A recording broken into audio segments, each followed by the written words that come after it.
beautiful people of Ghana, is your Nigerian girl pleasure bringing you political news in our channel, Ghanatube. Afenyo Makins breaks silence on Dr. Ghanatube's accusation of his tenure as ECG board member. The former board chairman of the Electricity Company of Ghana, ECG Alexandra Kwamena Afenyo Makins, has responded to recent remarks made by Dr. Charles Ghanatube, a former chief executive of the Volta River Authority (VRA), who sought to link in to ECG's financial challenges in 2023 and early 2024. And ever since then, he has actually remained silent, watching how all these things play out. But as he sees it is the thing that he cannot really take it anymore. He has actually broken silence. In a statement issued on July 6, 2025, Afenyo Makins described Dr. Ghanatube's comments as misleading, inaccurate, and regrettable. He has thus called for national dialogue on structural reforms in the energy sector rather than partisans blame games. He explained that he was not ECG board chairman in 2023 as claimed by Dr. Ghanatube, but rather he was appointed on July 16, 2024 and officially sworn in the following day, and his tenure lasted approximately 6 months, ending in January 2025. So where is Ghanatube actually bringing his own facts, evidences from? It is therefore misleading and factually inaccurate to attribute ECG's financial challenge in 2023 or early 2024 to my leadership, he actually stated. Highlighting his contributions during the brief tenure, Afenyo Makins revealed that one of his first actions as board chairman was to overhaul ECG's procurement and contract management processes, which he described as outdated and vulnerable to abuse. The previous system allowed vendors to submit bills of lading without proper verifications of goods. He introduced a new policy ensuring that payments were made only after the confirmed delivery of items to ECG facilities, a move he said saved the company significant costs. In addition, he led efforts to intensify the implementation of the loss reduction program, initially introduced under the administration of former President Nana Dankwa Akufo-Addo, by pushing for the replacement of obsolete meters and expansion of prepaid metering system to enhance revenue collection and reduce inefficiencies. Afenyo Makins elder emphasized that his approach was never to push for tariff increase or new levies, but to advocate for internal reforms that would reduce waste and provide improved operational efficiencies. According to him, he said, "I have constantly argued that the problem facing ECG are rooted in systematic inefficiencies, not revenue shortfalls. Tariffs, and when unnecessary, must be justified by efficiency gain, not used to cover mismanagement," he asserted. He also criticized the recent introduction of a 1 cedi energy sector levy on petroleum products and the successive electricity tariff increase of 14.75% in May 2025 and 2.45% in July 2025 by the current National Democratic Congress (NDC) government, bringing the total increase to 17.2 in just 6 months. Afenyo Makins stressed that need for a broader, non-partisan approach to address the deep-rooted challenges of ECG and the sector energy sector, and they should actually stop attributing blames where blames are not supposed to, or looking for whom to actually really give these things. Not everyone is a suspect, as he has actually played them, and they should always get their facts right before accusing anyone. He pointed out that during his time as board chairman, reports shows that less than 30% of electricity consumers actually paid for the power they use, with losses arising from illegal connections, faulty meters, and poor billing systems.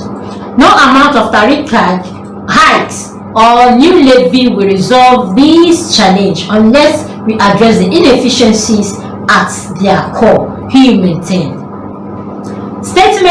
This is actually his statement. His response to Dr. Charles Brobe's comment on my tenure as ECG board chairman.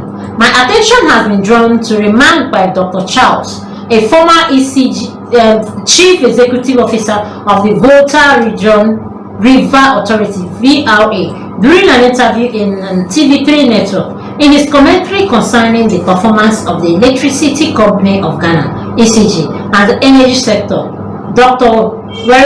Brobe sought to quite regrettably implicate my leadership at ECG.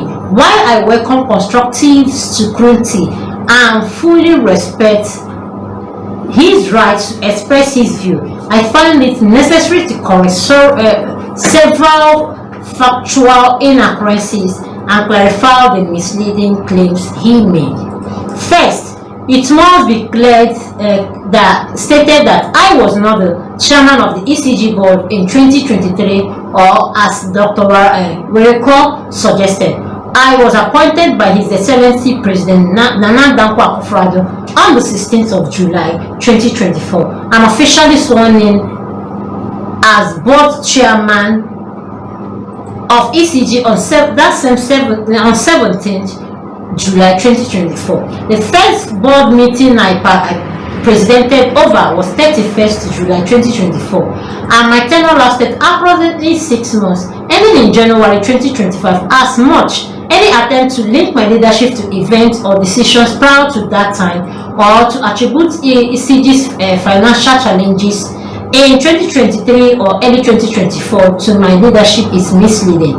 Dr. Breber's claim that I must account for ECG's huge losses in 2023 and 2024 is therefore respectfully misleading, unsupported, and factually inaccurate. Since assuming the role of board chairman, I led several reforms aimed at streamlining ECG's operational and reducing losses.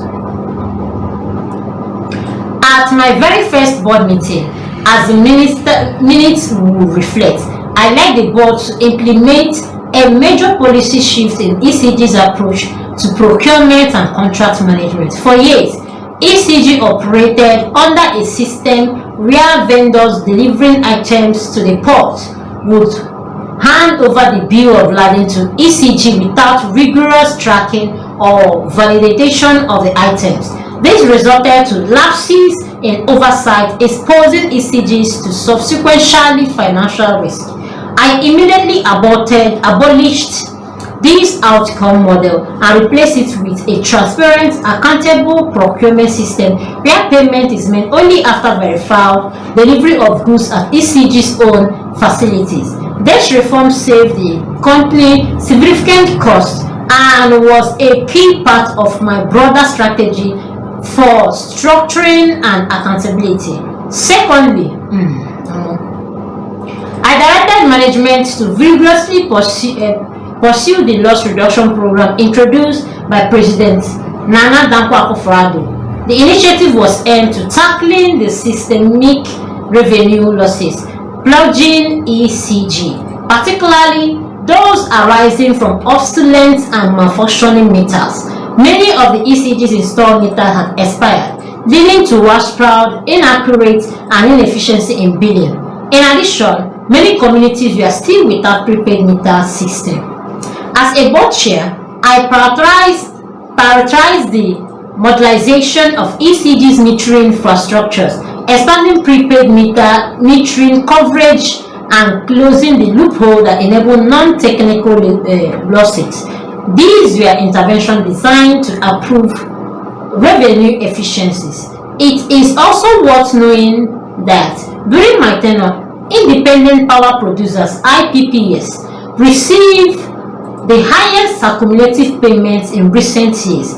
These were all part of my broader vision to tackle the systematic structural inefficiencies at ECG, a vision that was fully endorsed by President Nana Dankwa Akufo-Addo. Let me reiterate that my approach to reform at ECG has never been anchored in tariff increments or new levies. I have consistently advocated for responsible cost-saving reforms rather than bothering the Ghanaian consumers with new taxes and levies. The solution lies in bold, non-partisan structural reform that cut wages, seal revenue leakages, and streamline operations.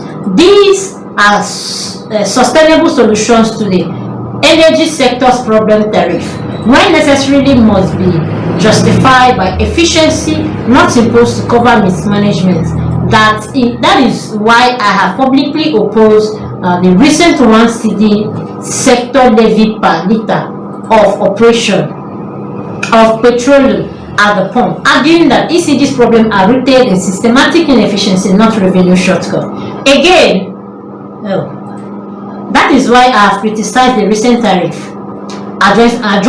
adjustments under the current NDC administration. First, the 14.75% electricity increase on 3rd May 2025, followed by the 2.45% increase efficiency on 1st June 2025, resulting to the total increment of 17.2% in just 6 months. And these answer Dr. Wareko Brobe. I welcome dissenting views, but same must be grounded in variable fact. Your comments are unfortunate and do not reflect the spirit of constructive national discourse. If you possess evidence to substantiate your claims, I challenge you to present publicly. Until then, I will remain focused on advocating for non-partisan reform at ECG that deliver value to Ghanaian people through improved service delivery and greater efficiency in the energy sector. Woo! Please do well to like, comment, follow, put on your notification bell, please, so you get all our news one by one.